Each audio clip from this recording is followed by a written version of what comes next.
I never really had a lot of friends growing up. I've always been quiet and kept to myself for the most part.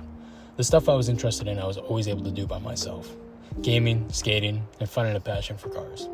When I was young, I felt like there was an endless amount of entertainment that catered to the car community. Need for Speed, Gran Turismo, Colin McRae Racing, Dirt, Midnight Club, Test Drive, Forza, Burnout, Project Gotham, Fast and Furious, Gone in 60 Seconds, Top Gear, Days of Thunder. The list goes on. All these introduced me to cars I've never seen before, and some that I was extremely familiar with.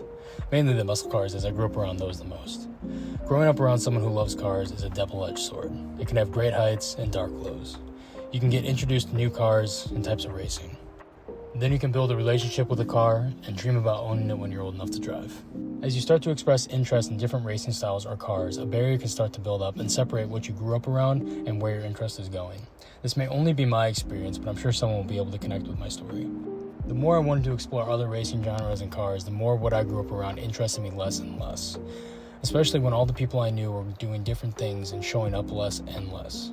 Eventually I stopped caring about going to the races on Saturday to sit in the stands with my mom and her friends, or in the pits with my stepdad and his friends. The disconnect of interest in the monotony of the track, or helping fix the same quarter panel every weekend, pushed me away. It pushed me to other realms of the car community that I barely knew about. I started learning about F1, rally, and the most influential form of self-expression one can do in a car, in my eyes, drifting. I remember my first time playing Need for Speed Underground, hearing the opening song, the scenes of the city at night, and what seemed like endless amount of customization at the time. The only time I could play it was at my uncle's house, until my brother finally got it for the PS2. When he first got it, we would blast the volume on his TV to shake the house to the window, to the wall. A timeless classic. The endless debates about what car to start with, making your car perfect, and choosing what underglow looks best. I loved it.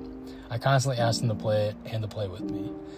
I always liked beating him and gloating about it because it was one of the few things I was better at than him. We both had a blast, but I fell in love with the low cars, street racing, and drifting.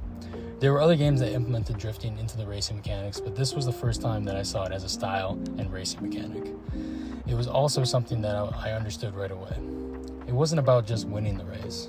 It was about looking as cool as possible while beating my brother or my uncle or whoever I was racing. It was different. Different from going to the same track, with the same cars, the same everything. I found something that called to me. Then everything changed for me. 2006, Fast and Furious Tokyo Drift release.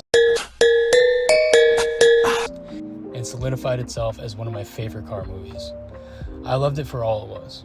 I didn't understand the inconsistencies of it or the mistakes, but I understood the drifting, the cars, and the scene. I wanted to be like that. I wanted to go to parking garages and show off my car to other people that understood the passion. This was the first movie that really got me interested in drifting, and as much as I like the other two Fast and Furious movies, Tokyo Drift is put on a pedestal for me. The obsession stemmed from that movie. Shortly after Tokyo Drift, I was able to live it, in a way. Watching G4, they showed a new Need for Speed game coming out, Need for Speed Carbon. I remember seeing commercials, reading about it in Game Informer, and being so intrigued with the gameplay, drifting in the mountains, smashing guardrails with the threat of losing everything if you put yourself over the edge. It was like playing Tokyo Drift. I was hooked. I probably begged my mom to buy it 1,000 times and probably asked for 1,000,000 times for Christmas or a birthday present. Eventually, Christmas morning came around, and I saw the classic shape of a game box for the original Xbox wrapped under the tree, and I knew exactly what it was. I ripped it open and barely remember the rest of my presents that year because I was so excited to see what driving through the mountains that night felt like. Fast forward a few years, and in 8th grade I finally met my best friend. Someone else who was interested in cars and skating. We almost immediately became best friends from the first conversation, even though I did call him the wrong name when I first introduced myself and almost got punched in the face for it. It was the start of an endless journey into a world of cars and drifting. When we got into high school, we were the only kids into drifting at the time, so we kept to ourselves a lot. Watching Tokyo Drift till we can almost quote it line for line. Playing games, skating, or finding new drift videos. One video that we loved to watch was drift cars versus drift bikes.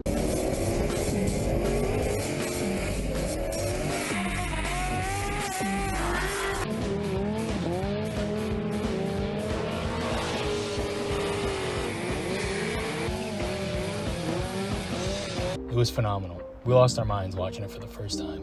Seeing the maneuverability of the cars and the bikes was something we hadn't seen before and made us appreciate the style even more.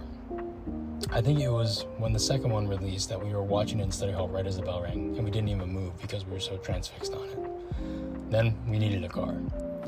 We constantly were trying to find money, working part-time jobs, or begging our parents just to help us afford a 240, but we never had the funds to get one, even though they were cheap back then. My first car ended up being a 1999 Grand Prix GTP. At first I loved it because I thought it looked kind of cool, and it had a supercharger on it. My parents said it didn't work, but I'm still convinced they just took off the belt so I wouldn't have too much fun, and they were right. I never figured out how to put a belt on it on the time that I had it. The fun of having a car quickly faded because it wasn't what I wanted to buy, and it wasn't capable of doing anything I wanted to do with it, mainly drifting. Even though I tried to drift it one night, heading back from hanging out with my brother at his college, I was on a back road and saw this nice sharp curve coming up. I decided I was going to drift my front-wheel drive GTP around it. I put it from drive to second and stabbed the e-brake with my foot. The back wheels locked and it started sliding. For a moment, I was ecstatic. I was finally drifting, not on ice or snow, but on pavement. But because it was a floor e-brake, I didn't release it fast enough and sent it into a cornfield. I remember sitting there with my headlights casting over the broken stalks from the year's harvest and having my heart racing from doing something so stupid, but so much fun. I somehow got it out of the cornfield and made it back home and found corn stalks in my bumper and around my exhaust. Then my check engine light came on for an oil change. That simple experience is what helped me start learning about mechanics and how to work on my own car. Then, down the rabbit hole we fell. Being able to work on cars and not only just appreciate the style but their functionality as well opened up a whole new side of the car world. We started learning about mods, tuning, and different setups for tires or suspension. It made racing games become so much more than just picking a car and racing. Since we didn't have many people around us that liked cars as much as us or were into the same cars as us, we taught ourselves pretty much everything we knew. All throughout high school, we helped people with their cars and dreamed about getting one of the cars that we would race with. But it's hard in high school working a part-time job, so it didn't really happen for us. We had a lot of fun driving my mom's Audi around, drifting in parking lots or on the driveway when it was snowy or icy, or tearing up his yard in his WRX. We didn't get a real drift experience until my first year after college. I sold my Mini Cooper and used good old Craigslist to find my first drift car. It was a 1990 Toyota Cressida, 1JZ, R154, Cusco two-way diff, full roll cage, and on coilovers.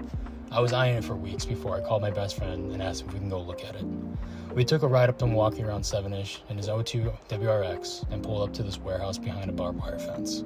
It was a little ominous at first until the shop door opened and there we saw 240s ripped apart and a 1980s Porsche wide-body project under a tarp with a sequential transmission. Then the Cressida was sitting in the corner just waiting, and it was love at first sight. The sound of the 1J and the feeling of the Sparco seat threw me over the edge. I was on the fence at first because, I should get something reliable, but my buddy, I still remember the words, he said, "If you don't buy it, I might," and I knew I had to have it. That Cressida changed my whole perspective of cars. To me, it was no longer just a vehicle, something to get me from point A to B. It became an extension of my personality and style. It's just a car is a true statement, but it's my car. I put countless hours into it, cried in it, bled for it, and put my heart into it so I can enjoy life just a little bit more. I can go on and on and on about my memories and the fun times I've had, but I felt the need to create something slightly positive, especially in these weird and strange times with uncertainty of what's going on with everything and how the car community has changed as a whole. I'm going to reflect and share some of the positive memories that I have with cars and life because I don't want to lose those memories, at least not yet. I'm not holding on to the past, but I'm holding on to those feelings those past memories inspire. Cars, tires, friends, tools, gas, everything eventually fades away and gets lost someplace in time. The only thing we can do is hold on to those memories as long as we can and strive to make new ones that we can look back on with a smile.